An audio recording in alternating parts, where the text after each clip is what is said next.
In a lot of places now, renewables are cheaper than fossil fuels, and that has really flipped the case for clean energy tremendously. Energy has become a bit of a political football again, and we see a lot of polarized debate. It shouldn't be a culture war issue. It's nothing to do with being woke. It's all about finding a pathway that allows us to produce energy that is better for the environment, is cheaper, more reliable, more efficient. If you feel negative and you just point to the problems, that's not going to get you anywhere, right? We're going to make lots of mistakes. We're going to waste a lot of money. Of course that's going to happen because it's a complicated undertaking to decarbonize the world's energy system. Hello and welcome to Positive Energy, brought to you by Vico Experts. This is the show where we talk about how low carbon technology can cut your energy bills and lower your carbon emissions. I'm Max Schwertfeger, and I'm joined today by Roland Ellison, the editor of Vico Experts. Hello. In this episode, we are joined by Jan Rosenow, who leads the Clean Energy Programme at the University of Oxford. Welcome to Positive Energy, Jan. Thanks for having me. Looking forward to the conversation. So to begin with, Jan, I think we'd like to talk about your background and your career background and how it is you've come to work in sustainability and renewables and the academic side of that. Yeah, maybe I start when I was 8 years old, because that's when I founded an environmental group in the town where I grew up. Oh, wow. And it was very local. It was all about making sure there wasn't litter flying around. We were building little nests for wild bees and wasps and birds and things like that. So it was very much an early childhood perspective really on the environment that got me to where I am today. And much of that inspired by my dad, who was an environmentalist. So that's where it all started. And my career is now about 21 years in energy. So I've worked on energy for a long time and I've seen the sector change tremendously. And I'm sure we're going to get into that. Yeah, well, I was going to ask. So where was it that you grew up and you did? I grew up in Northwest Germany, but I moved to the UK 19 years ago to study for 10 months. You ended up staying. I ended up staying and doing my doctorate here and then working in consultancy for a long time, advising government companies, business associations on sustainability and energy. And more recently worked in the nonprofit sector for 10 years, running the European program of the Regulatory Assistance Project, which is basically RAP, energy right? RAP, right? It's a cool abbreviation. The full name is a bit of a mouthful. When you do interviews with journalists and they try to introduce you, it's terrible. So RAP is a lot easier. That is basically a think tank that advises policymakers on what to do to advance the transition towards clean energy. And just last month, I started to work at Oxford, where I now lead the energy program. That's about 25, 30 people, depending on how you count, working on energy and doing research. Fantastic. So you touched on it just there about how the industry or the sector has kind of changed in the last 20 to 30 years. What do you think are some of the pivotal moments that have shaped that change, and how has it changed over your career so far? Yeah, I think a good example is perhaps the cost of renewables, right? When I started to first look at the economics of renewables in 2004, this was my first ever encounter with the economics of renewables. I was a research assistant. My first project. Yeah, I was a student. I was doing research as an assistant, but one of the projects we were looking at the economics of different types of electricity production. And in solar and wind were significantly more expensive than coal, lignite, gas, and that has changed just fundamentally. The situation is no longer one where you have to rely on huge subsidies to even justify considering an investment in renewables. Actually, quite the contrary. In a lot of places now, renewables are cheaper than fossil fuels, and that has really flipped, I think, the case for clean energy tremendously. The same with storage. When you look at batteries and the cost of batteries coming right down, and year on year we see this tremendous growth. So that has become, I think, really the very significant change that I would point to when I have to put a finger on it is that falling cost trajectory for clean energy. And I'm sure we can talk about heat a bit more, which is, I think, a little bit less advanced than renewable electricity. But I think that's the one thing that has really changed: the cost of solar and wind and the dropping price of storage. And so in the backdrop of so much bad news about the state of our climate and misinformation about some of the solutions to climate change, how do you manage to stay, a kind of eternal optimist about energy and clean energy? I mean, when you look at the global figures, it can be very depressing, right? You see fossil fuel consumption just growing year on year. You see emissions rising, and nothing is ever changing. That's kind of the picture that you sometimes get, right? And when I post something on social media, there's always someone who will just throw a chart at me, say, "Look at global energy consumption; it's rising, and fossil fuels are being consumed at levels higher than ever before, and this is all terrible." And they have a point. We're not moving fast enough. But when you then actually drill into the detail and you pick a specific region, specific country, a specific sector, the picture starts to change quite a bit. Look at the UK. We had 80% or so of our electricity from coal. At some point, it's now zero, right? The last coal plant went off the grid in September last year. That's a tremendous success. And yes, of course, some of the industry has been shipped to China, you may argue, and it's now running on coal there. But that's not the full story. The important part of the story is we found other technologies to replace coal. And that is not just renewables. There's also gas in the picture, but that's the next frontier, perhaps, in the power sector transformation, is to squeeze out gas, which still sets the price in UK electricity markets most of the time. But that is definitely giving me, I think, a sense of optimism when I look at specific countries that have achieved a lot. You could also look at Scandinavia, what they've done with heating. I mean, most of it was oil in Sweden and Finland, heating oil, pretty carbon intensive. And look at how many heat pumps they have installed. Look at how many district heating networks they have built. It's a great success story. And we find more and more of these stories around the world, not just in the global north, but also in places like Pakistan, which was the country that imported the most solar panels from China last year, which is like, what's going on in Pakistan, right? It was driven not by policy, but by people voting with their feet, just wanting cheaper electricity. And more like reliable? More reliability. Yeah. Exactly. Rapidly deployable. Exactly. Just ticking all the boxes. Exactly. Just read in the FT that now even cement companies in Pakistan, they install solar and batteries on site to be more resilient, and it's also because it's cheaper. And earn more right from their construction businesses, I guess. So has the level of debate about net zero in the UK become a kind of victim of the general uncertainty surrounding kind of Brexit, COVID, Trump, cost of living crisis, geopolitical kind of tensions everywhere? How do you think the debate has changed, and has it sort of deprioritized a little bit from maybe where it was, say, 5-10 years ago? I mean, the focus on climate is certainly has sort of peaked perhaps around maybe 5 years ago. There was a lot of, just before COVID, there was a lot of attention. Extinction Rebellion were all over London. Fridays for Future were marching the streets, and there was a lot of momentum. That's kind of not gone completely, of course, but we don't see that level of attention anymore. What has now changed, I think, is that energy has become a bit of a political football again, and we see a lot of polarized debate, often very poorly informed debate, unfortunately playing out in the media. And you see that some politicians basically just want to score some points and talk about energy in very unhelpful terms. It shouldn't be a culture war issue. It's nothing to do with being woke. It's all about finding a pathway that allows us to produce energy that is better for the environment, is cheaper, more reliable, more efficient. It's nothing to do with politics, so it shouldn't have anything to do with politics, in my view. Well, it should be an economic argument, really, apart from anything else, right? Yeah, an economic argument, an environmental argument, and a sustainability argument, but it shouldn't be anything about sort of whether you have certain types of political views or not. At least in my opinion, I think it's an issue that is of societal importance. It's like having good healthcare, right? Having a functioning medical system, having a good education system, having a good energy system. And most people, and you look at the polls, actually want that.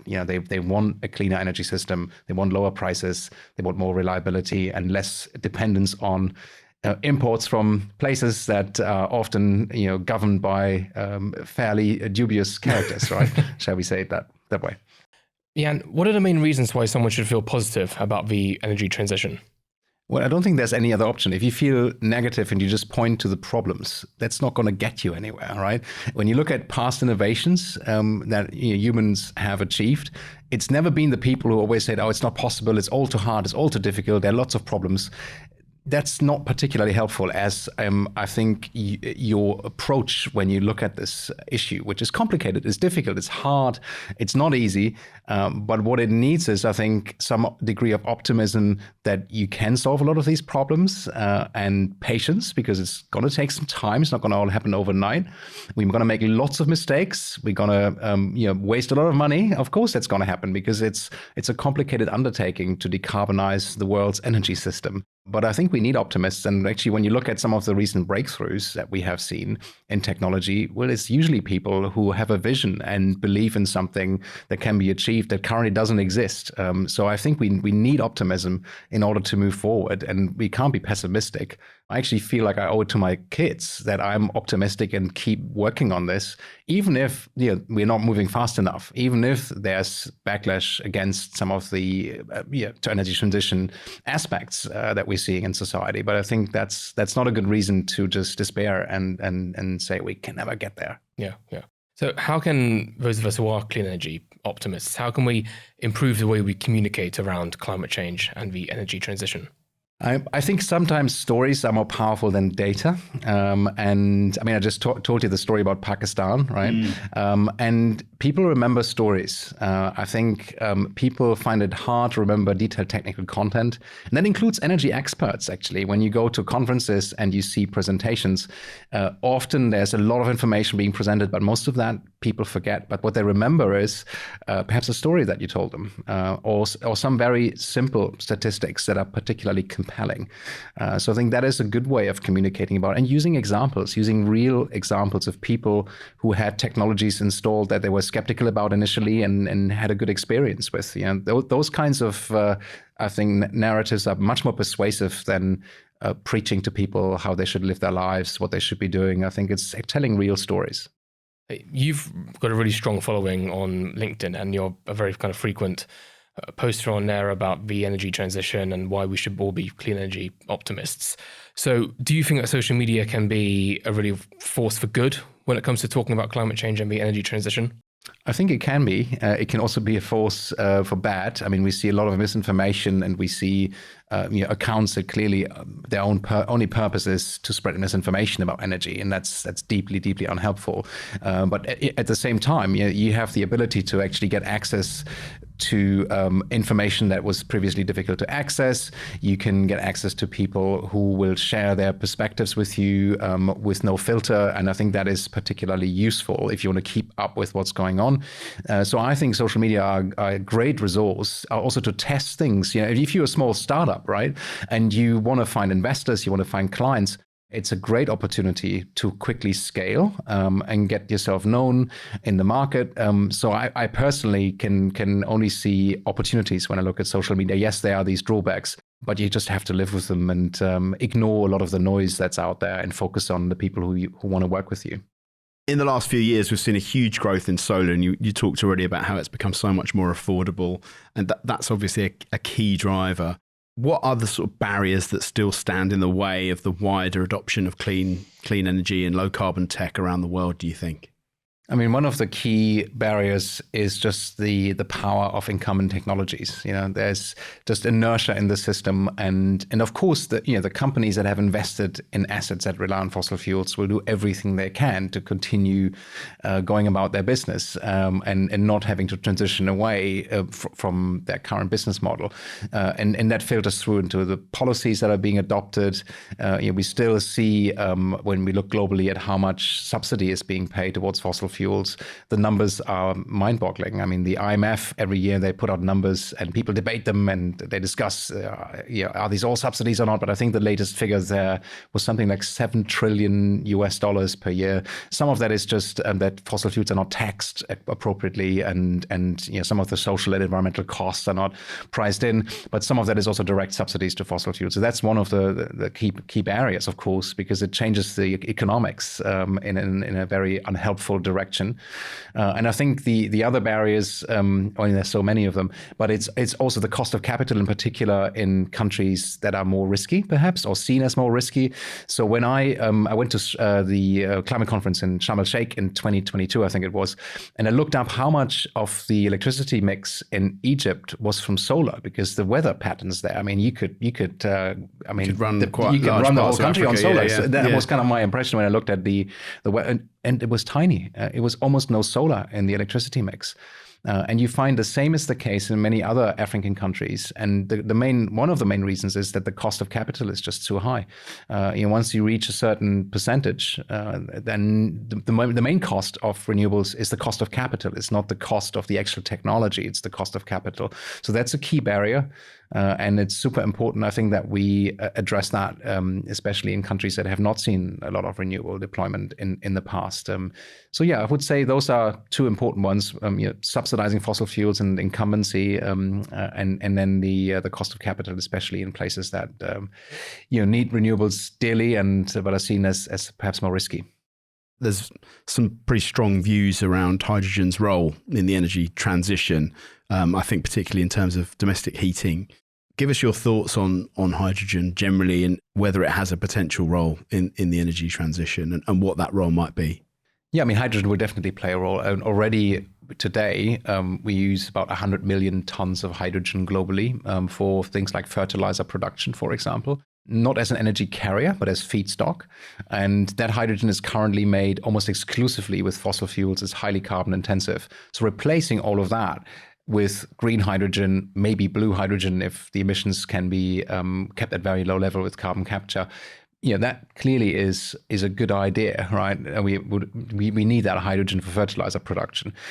So it needs to be replaced with something that is less carbon intensive. The question then is, well, what is there beyond that? And certainly about maybe 3 or 4 years ago, we heard, we could have hydrogen cars. We could heat our homes with hydrogen.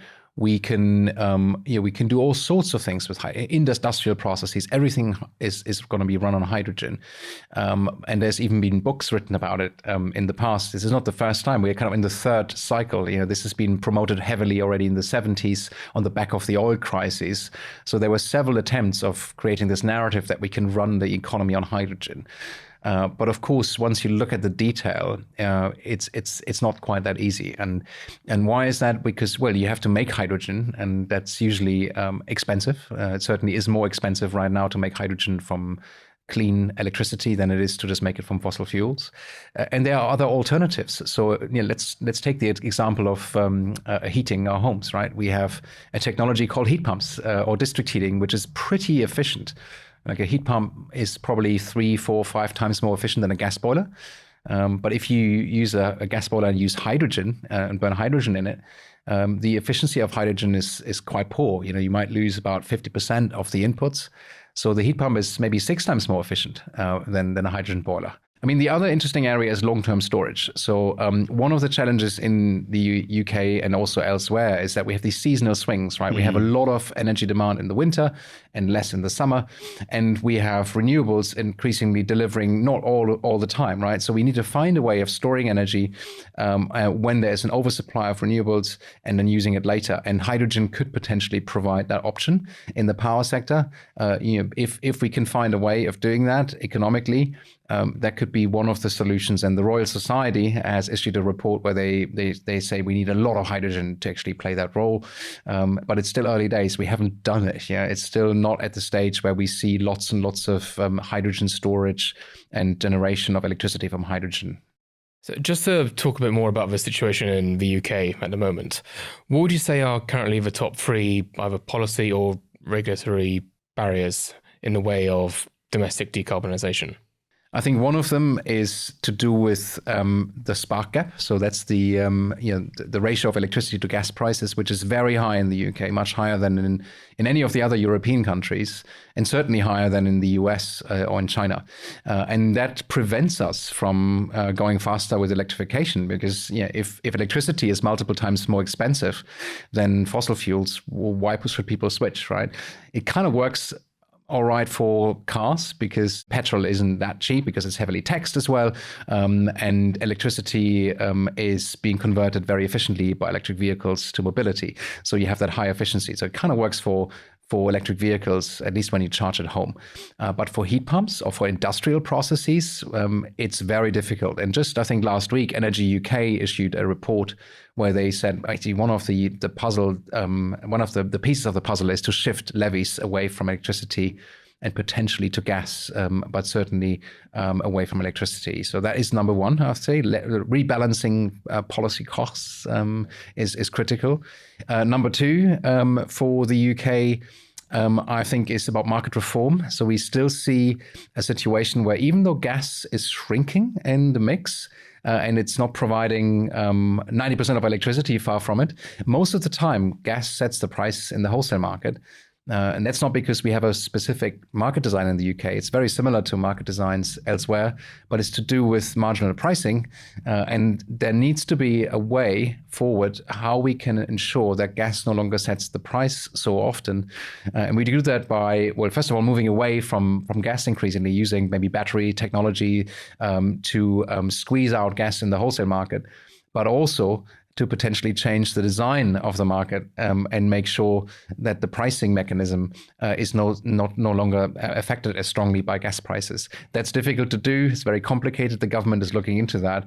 But that's, I think, the number two sort of critical issue that we need to work on. And then finally, I would say is policy stability. I mean, we have seen a lot of stop-start policies over the years, certainly in the areas I looked at.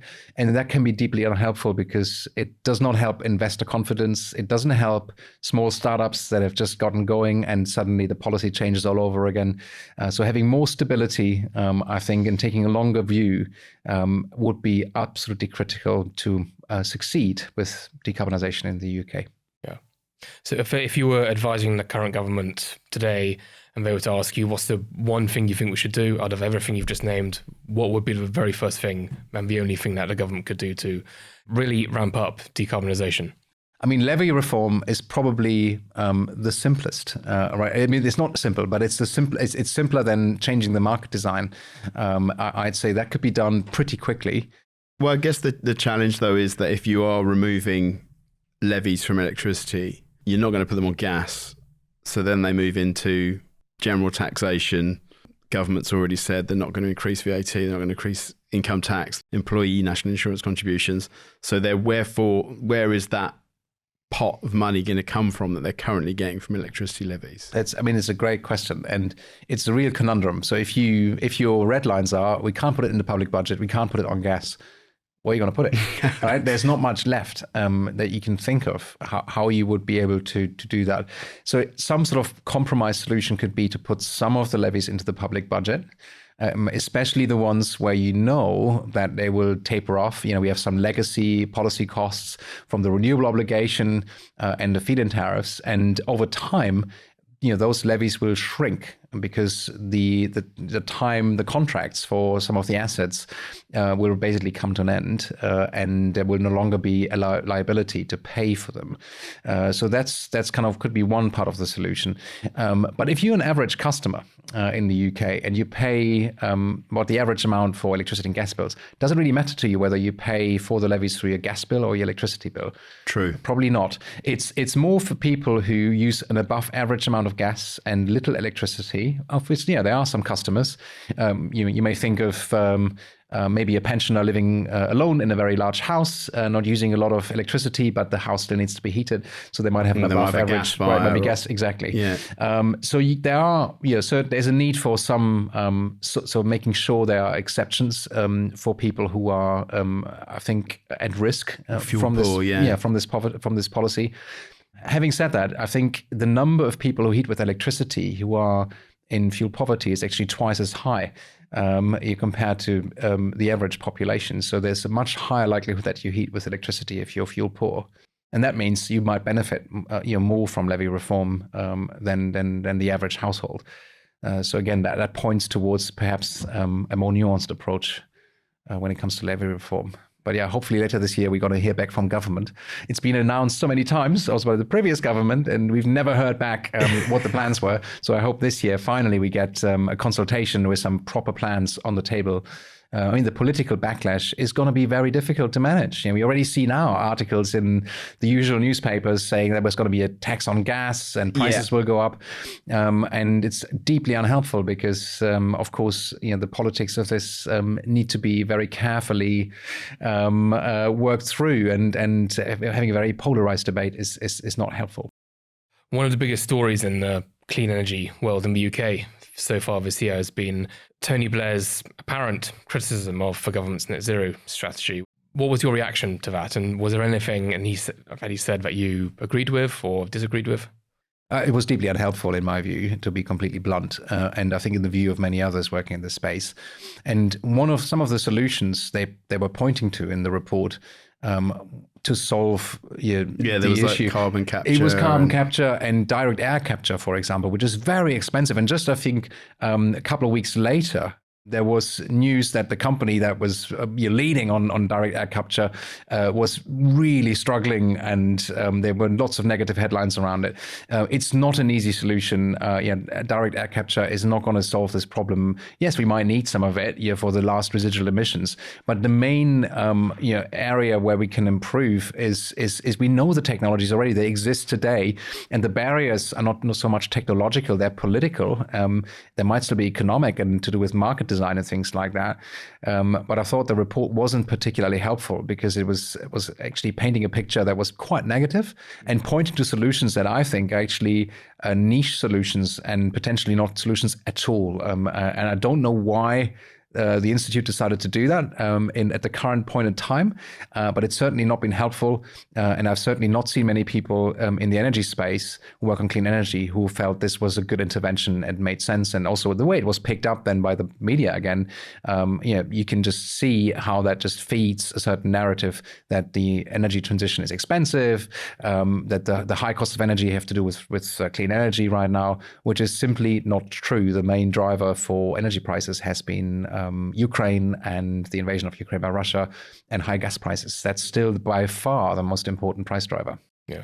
I suppose it also fed into that of culture war narrative, and it kind of frames net zero as something which is part of that cultural war rather than something which actually really helps people and can really kind of bring down costs long term.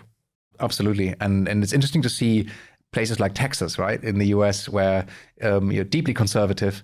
When you look at the amount of solar and wind that gets installed in Texas, it's phenomenal. And Texas is now, in terms of just the sheer capacity additions, I think they're now leading in the US. They have outperformed California. And that is not because suddenly people have all changed their political views in Texas. It's simply because the economics for renewables in Texas are great, and the environment to build renewables in Texas seem to be pretty good. And that to come back to what we talked about earlier, it shouldn't be so politicized. This is not about politics. You can have all sorts of political views, but still support a transition towards a cleaner, more efficient, and more economic energy system. You said recently that you think EPC certificates contribute to holding back decarbonisation. So in that case, what should the government replace them with? Well, I think EPCs are a useful tool, right? They were designed to allow people to make a comparison between different buildings before they purchase or rent out a building and see the running cost of that building. They're a cost-based metric. Even though you can also find out something about the carbon emissions and what kind of measures have been installed, but primarily the mechanism is based on running costs. So the EPC rating is actually not telling you much about the energy performance. That's something that most people don't know. They believe it's about the efficiency of the building, but it's not. It's based on the running cost of the building, but it's based on the assumed running cost based on a calculation methodology that is pretty outdated. The government is working on that, and for new buildings it's already changed. And for existing buildings, it is in the process of being changed. But the main problem with EPCs has been in the past that they made poor recommendations. They would recommend installing a new gas boiler when you had a heat pump. They would suggest that you had a poor heating efficiency when you had a heat pump installed, which is clearly nonsense. And that is because the way the software was working, and it was also suggesting these things because it assumed very high costs of electricity and low cost of gas because it was using very outdated price data. And that didn't change even during the gas price crisis, when gas prices were sky high, and really it made a lot of sense to switch away from gas and install a heat pump. So it's for those reasons that I've been critical of EPCs, and there have been many others. The Committee on Climate Change, there have been companies that work in this space, and government is recognizing that there needs to be reform. But it's been very slow. It's been very slow to actually get to the point where we have a better system in place.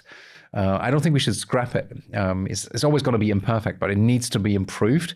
And there are organizations out there that have proposed different ways of how to do that, how to have different metrics. And I'm not going to go into the detail here, but there's definitely ways of how to make EPCs better and much more useful, so they actually don't provide misguided information to consumers. China's become such a dominant force in solar and renewables, particularly. I think it's like European solar manufacturers closing down, offshore wind in the North Sea is becoming not economically viable. Should other countries just try and compete, or should they just kind of take advantage of the cheap kit that they're getting from China and make hay while the sun shines? I think it's a bit of both. It's very difficult to compete with China on the technologies where they have established leadership in the market. We're not going to beat them in producing cheaper solar panels. That's highly unlikely. It's unlikely that we're going to create massive battery manufacturing. When you look at China, they're leading that space too. However, I think there are certainly technologies that are very emergent. You might think about industrial heat pumps, for example, right? Which is a topic that not many people talk about or get excited about, or heat storage in industry. Europe has actually a potential to be leading in that space. There are companies also in the UK that do this, and there's a huge need for it.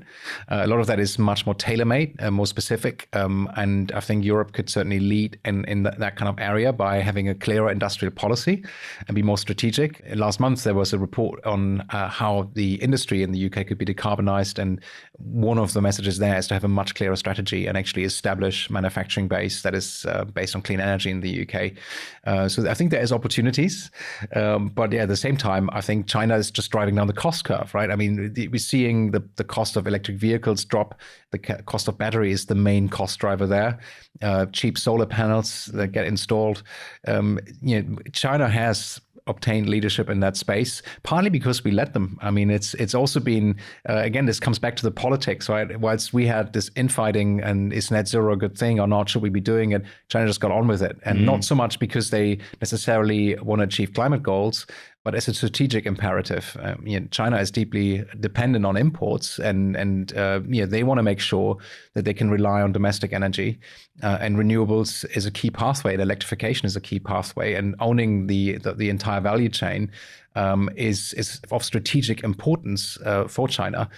So I think there's a lot to learn. I think actually the arrogance we often have in the West that China just copies things and we know best.